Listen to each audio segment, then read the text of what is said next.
So you've told us your journey, how you got orange pilled. And the thing that I love too about Bitcoiners is they all kind of bring their own unique thing to it. And then I started following you online just from this little hodler. So you have a cartoon and the doll and everything. Tell us how you started doing that. So you're in Bitcoin, you're loving it. And then how did this start? I was in Bitcoin, and most importantly was because I was on Bitcoin Twitter. So Bitcoin Twitter, I started this 2020 around that time, just for fun, just on the side, because I remember at the time I was trying to crack the Bitcoin Twitter code and figure out how to do tweets that do well, right? And at the time, what would do well was these super hyper bullish, somewhat controversial Bitcoin tweets, and they're good, right? Sure. They're good. But for me, my problem was I would do them and they would do well. But I got so stressed when people went off in the comments and You get over that. A few shots of heroin, and it doesn't. You're like, okay, he bought at 69,000. Don't worry, buddy, it's coming back someday. Yeah. Boom. Yeah, sure. Michael Saylor just bought another 300 million. So it all works out in the end. Yeah, so you do that, or you make plushies. So Right. So I did that, and I remember every time I would put out a tweet, I was like, which is kind of silly, but I was like, oh my God, what if people criticize me? Like, I was really, because I really like harmony and peace and whatever, right? Sure. So one day I had an idea for a tweet, and I don't know why, it just randomly came to me that I could put it in comic format. I'd never done it before. I don't know where it came from. It was a random thought. And I just did it. And then I looked at I made the comic with PowerPoint actually, and stock photos and stuff. It was very raw, very ugly actually, but got the point across. It was right after the halving, and Bitcoin was in the 9,000s. And everybody knew as soon as it goes above 10K, we're good, right? Then it's just going straight up. So it was just a matter of time. And it was after the 2-year bear market, and in March that crashed, and it was a very hard time for Bitcoiners. So I made this comic where the little hodler is just struggling through that entire bear market, and at the end, the little no coiner comes and tells him, you're so lucky you got in under 10K, and because we knew it was going to happen, right? So I posted that. And that went viral. That was my most viral tweet at the time. Mm-hmm. And there it is. That's how I knew there was a niche there. The comic strip is awesome. It's minimalistic in a way, right? It's lines, some few text. Yeah. But it's very as little impactful, text as possible. Yeah. Right? So that's kind of a creative guideline, just as minimal text as possible. Yeah, the less text, the better. Right. Yeah. And so when you look out there in the panoply of cartoonists like Scott Adams, for example, and Dilbert, or Charles Schultz and Snoopy, I mean, do you have anybody that you particularly admire now that you're the most retweeted cartoonist in El Salvador by the president of El Salvador? That's a pretty big claim, man. Right? The most retweeted cartoonist in the world by the president of El Salvador. There's not a lot of cartoonists getting retweeted by presidents. That's right. That's in the Guinness Book of World Records under. So I mean, so who? Maybe you don't have any thought about this, but are there any cartoonists that you think of oh yeah, I kind of like that one or this one or stylistically or? Yeah, there are. I didn't think of them when I started doing the little hodler. Maybe it was a subconscious thing. So I know for sure that my style is very heavily influenced by anime and Japanese manga and stuff. Right. Because I used to be actually when I was a kid, I was like my entire school career, I was planning and working on moving to Japan later on. I did live in Japan for some time, and so I'm obviously it's really cute and it's kawaii, and that's right. That Hello Kitty image from Japan is amazing because it's a multi-billion-dollar industry. It's effectively one drawing. Yeah. Right. Whoever the guy who did it is. I think it was a lady. Yeah, is a lady, she's very well known, obviously, and she just has made this huge empire out of this one Isn't there a word for this, which is in particular in Japanese culture, where the word is about cuteness, something that's cute, Kawaii, cute. and that's a Japanese. There's a Japanese word for cute, yeah. It's that factors heavily into, because a lot of things in Japanese culture are this cuteness factor about them, and they just go gaga over cute things, right? Do you have Japanese translations of this? Hopefully soon. Yeah, I don't even have German translations. I am really lazy with the translations. But now we're doing Spanish because I feel it's probably pretty long overdue. Yeah, makes sense. Makes sense. Sure. Yeah. But I'm slowly working myself there. Yeah. So then, is this like your main business now? Is doing the cartoon? And this is awesome. It's a very wholesome job. Yeah, it started with the comics, and then. Just again for fun, I made a plushie prototype almost a year later. I posted it on my Twitter, and then people said, "Oh my god, I want to buy this!" Right. It's a thing that I wouldn't have. If I had sat down and thought about, I'm gonna open a business in this industry, and I'm gonna make a business plan. And if I had thought about whether it's smart to make plushies for a heavily very technical, very male dominated industry, lots of grown-up men, I probably wouldn't have done it, right? But I didn't think about it. And in the end, there was a market for that because people have children, people have family members that they want to orange pill, and we actually get a lot of emails where there's girls, women, and they're like, "Oh, I want to get something for my boyfriend. He's a Bitcoiner, but I don't know what to get him." So I bought him a little hodler, and he loved it. And they're adorable and they're awesome. And I think you bring up a great point too, since the Bitcoin space is still by and large pretty male, and this brings a different energy to the space in a very good way. How have you encountered that? I'm sure you're asked this question a lot. What's it like being a woman in Bitcoin? But exactly in that tone too, all the time. What's it like being a woman? Yeah, I mean, what? It's great. Yeah. Yeah.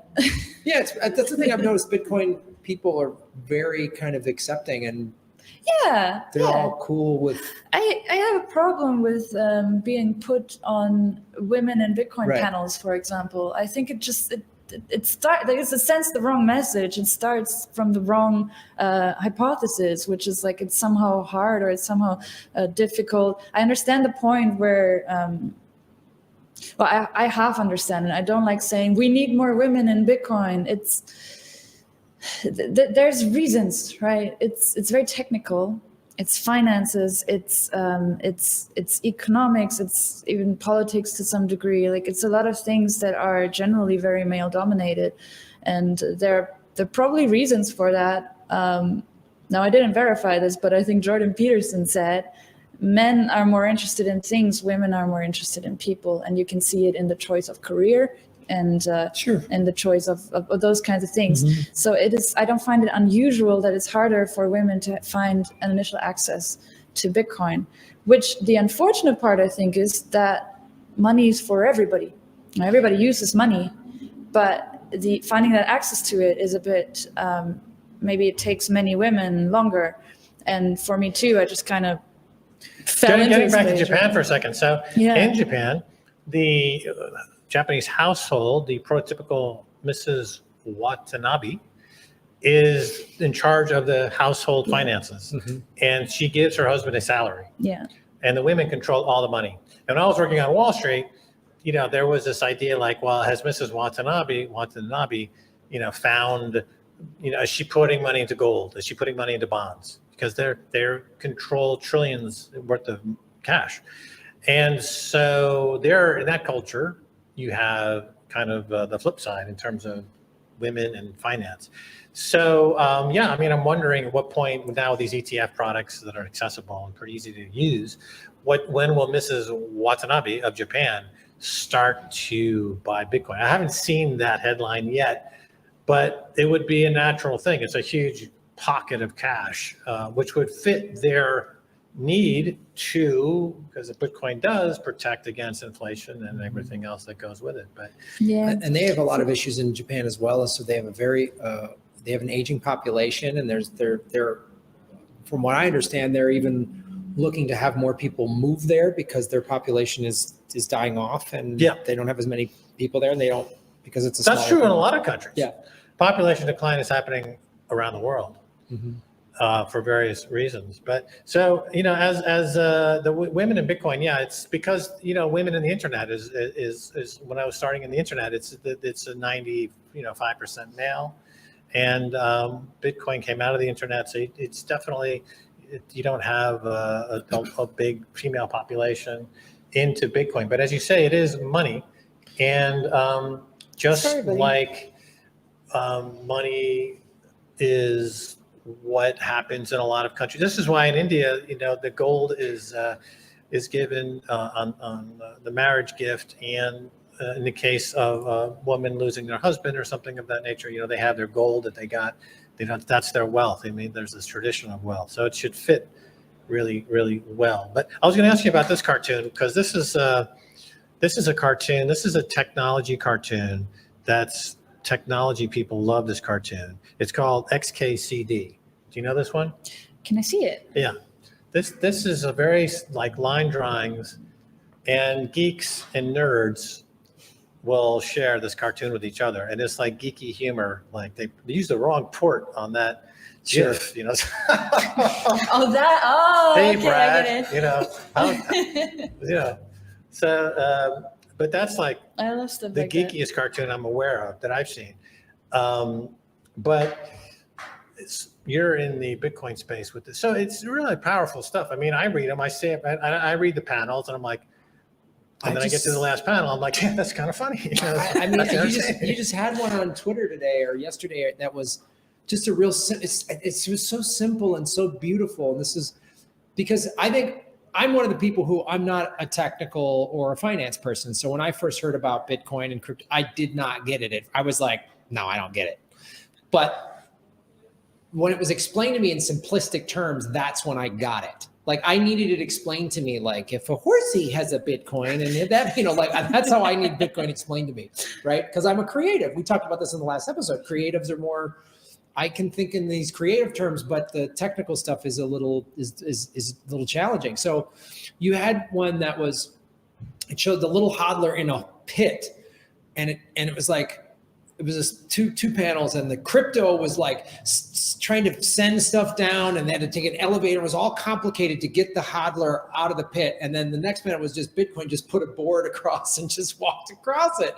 And I was like, that's so beautiful and simplistic. And to the point here of like, sure, there might be more men in Bitcoin, but really Bitcoin is money and everybody uses money. So the thing, like for me, one of the reasons I came down here, one of the reasons I got into Bitcoin and doing this show is finding all of these groups. Everyone can benefit from Bitcoin who need it. And how do we get the message to them? My message, I'm trying to get lefties and progressives and artists to understand Bitcoin and why this can empower you. I'm part of the SAG after the Actors Union. I want them to put our pension in Bitcoin, or at least a percentage of it. And I want lefty, like I spoke with, the woman running for president of the Green Party, Jill Stein. I want the Green Party. I'm setting up a meeting with them. So I think that's what's important. And how do we all do that in our own unique ways? And what you're doing, this plushy toy that's so fun and has the childlike qualities of fun, but also then can educate. Because some kid's going to see that and go, that's cool. What's Bitcoin? Oh, it happens all the time. Right? Yeah.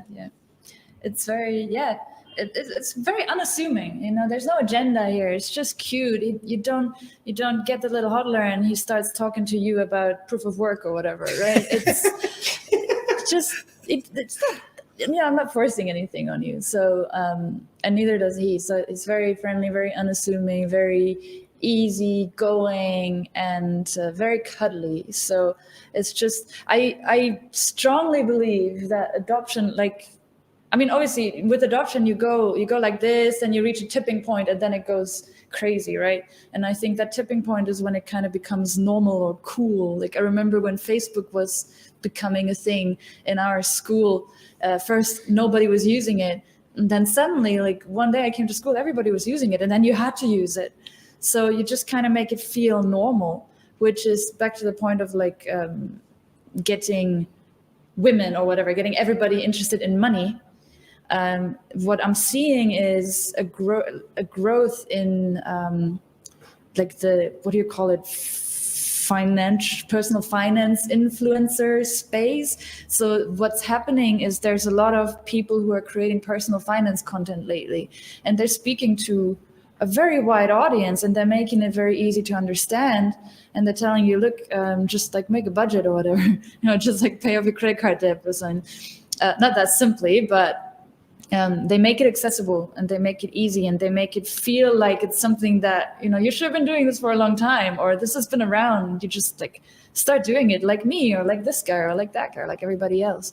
And by I'm trying to make it very easy and normal and very not something where you have to get over yourself or there's like a big obstacle you have to overcome. You just kind of, he's just there. So, and then you just like see the comic or whatever and just get the book. How many people do you think you've orange pilled just with the doll or the cartoon? Or I mean, like that you directly know that you have, or directly? Oh my God. Directly, I wouldn't know, but I know it's been viewed like over 100 million times, and we have him like he's in over 60 countries, and I know that probably a lot of people in El Salvador now know the little Harder, luckily. So he's, I noticed that subliminally he's been on a lot of people's minds. So a lot of times it happens that people say, oh yeah, I know those comics. And then it's like I've seen those around. Those are really cool. And then they make the connection and then they realize, oh, it's that guy, or like, oh, you made that or whatever. So he's around. I don't know how many people, but we have we sold many of them. So yeah, I mean, the Bitcoin has no central organization and there's no marketing team, and it's always been a challenge to kind of market. How do you market this thing?